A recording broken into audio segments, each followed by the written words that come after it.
So this is my very compact Benchmade collection. It's actually quite easy to see how I got from one knife to the next one. And this video is focused on the 940. The 940 has been around since the 2000s. It's a super iconic knife design. I mean, next with these, it's probably one of the most unmistakable brand shaping knife designs ever in existence today when it comes to modern one-handed deployable folding knives. I think back when it was released, it was kind of a futuristic knife almost. It had that weird blade shape that is not seen anywhere else in any other folding knife designs except from the ones from Baron Osborne himself, right? So in the Contago and then the Rift, and I think in a couple of other of his custom knives you can see that blade shape.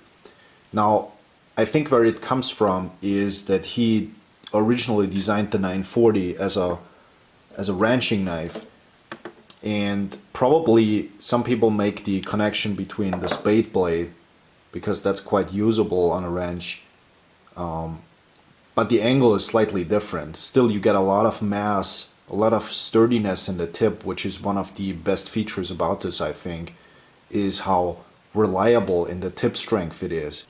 I mean, next to other knives, it just packs a lot of cutting edge for a very, very, very compact frame that is super lightweight and easy to carry, yet strong and durable because of the aluminum. By the way, those scales are so iconic and so gorgeous. I mean, the color on these, perfection. The backspacer, questionable color choice. I wish it was a little bit darker in color, like a dark purple. It's very pinkish, kind of gay, but it is what it is. It's an iconic design at this point and color combination. As you can see, I have the deep carry clip on here, the short deep carry clip. The original clip is a little bit big for me personally, and for a while I also had the long deep carry clip on there, but I think the short deep carry clip from Benchmade works the best for this knife. Obviously there are a ton of custom aftermarket clips as well, but I like this one. I think it's a good clip, and quite honestly I think the carryability of this guy is its biggest strength. It's not the cutting performance, not the ergonomics, it's just the carryability plus these gorgeous green aluminum scales. Let's talk about the performance a little bit. The knife is not ground to a finesse where I would call it like a slicer. It's more of a cutting tool than a slicing tool, right? I mean, it got the cutting edge reach, it got the blade length to do larger cuts, but it just is not set up with the geometry for a good cutting tool. The edge angle is very obtuse. I explained this in one of my last videos. So if you have a flat edge angle, the cutting edge and your forearm bone is aligned, therefore allowing you less effort to cut into things, right? So think about it like this. If you have a flat angle, you can make that cut very easily, but as you can see, I'm not able to cut the paper. I have to lift the knife to a higher angle. Now I'm able to cut things, but now the cutting edge is not aligned with my forearm bone, so therefore it takes me more force, and that puts higher wear on the apex. So this knife, for being S30V, I resharpen it quite a bit. So there's always this ongoing battle between the PM2 and the 940. I think the 940 carries better and brings more cutting edge per overall size and weight, but the PM2 has a flatter edge angle, being more optimal for actual cutting and slicing, whereas this one is going more for a lightweight, strong knife rather than a efficient slicing tool, if you know what I mean. So if you have two knives of the same steel, one with a flatter edge angle and one with a more obtuse edge angle, the flatter edge angle is going to have more edge retention automatically. And I can definitely tell that by the amounts of how often I sharpen these. So would this knife be better with a thinner, let's say a hollow grind, to keep the strength on top and still get the thinness? Absolutely. I think a hollow grind would be perfect, or a flatter edge angle, or a different steel even. I think S40B is just a wrong steel choice for this knife. When it was released, it came out in 154 cm. Actually quite a little bit better for this design. Makes a lot of sense. In modern day uses, I would like to see something like Kruger or something tougher, that is more in line with what this knife represents. But I totally understand it, because you know, that's Benchmade steel. That's what they have been using for a long time. Obviously you can get this knife in sprint runs and all kinds of exclusives with different steels and such, but quite honestly, this green aluminum version is the OG version, and for me there is no other version. Speaking of the green aluminum scales, you can see a little bit of wear on the scales.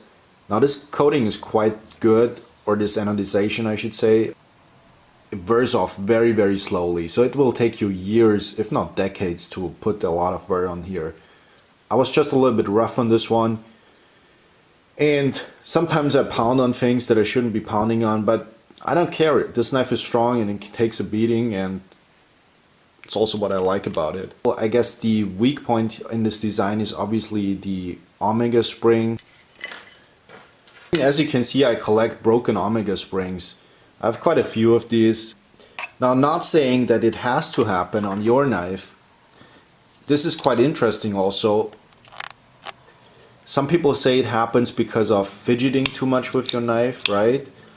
I could not confirm this, because my oldest Benchmade right here, the Benchmade Contego, does not have this issue at all. It never had broken Omega springs. Now, my oldest knife should have been the one that I closed and opened the most, right? So I don't know really what the reason behind these breaking is. The good thing is, if one of these breaks, usually the second one doesn't break at the same time. It's always like a week in between, and then the second one also breaks. But yeah, it's just what it is. The axis lock, other than that, is a strong locking system. It can hold up quite well to force, right? You will not be able to shut this accidentally. Also, there is no detent with a system like this, so you can, the blade just falls out of the handle, right? Which is not possible with other designs. It's very addictive to play with, very fidgety. I talked to the Benchmade CEO about this system once, and because I wanted to ask them if they would bring back the coil spring version of the axis lock, they were a little bit arrogant, to be honest. They were like, this system is perfect, there's nothing wrong with it. Well, I wouldn't say there's anything wrong with it, it's just that I don't trust an Omega spring knife as much as I do other knives, right? But to be fair, Benchmade, they keep sending me new Omega springs. So for free, actually. They also sent me this clip for free, and I guess a new pivot screw. So that's kind of good. I'm not sure if that only applies if you live in Europe, right? That could be the case. But yeah, the customer service is very good in my experience. Now, I will say about the reliability of this. This is my second 940. My first one I had about a decade ago, maybe even longer than that. The issues that I had back then were obviously a bunch of broken Omega springs. This one held up fine so far. This one has no broken Omega springs. The old one that I had also had this issue that if you would lay it down, the blade would hit the scales. And that issue still exists today. I figured they would have changed a lot in their production since then, but really they didn't. I looked at like 5 or 6 different 940s in stores with different dealers, and I mean, some of these were horrible. And you can also see the screws of this. I mean, these are all T6s. This is an outdated construction by a long time. The steel choice in combination with the grind choice is just not great and smart. Now, there are many alternatives to the 940 these days, right?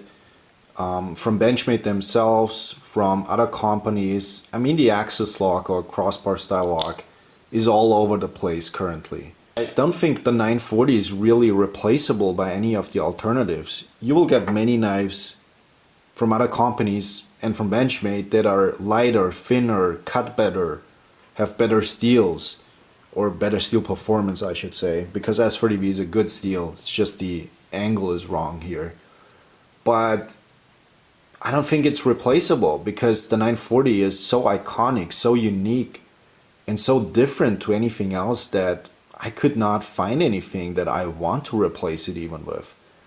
I like that strong aluminum, and I like that strong tip, and I like that performance that it gives me.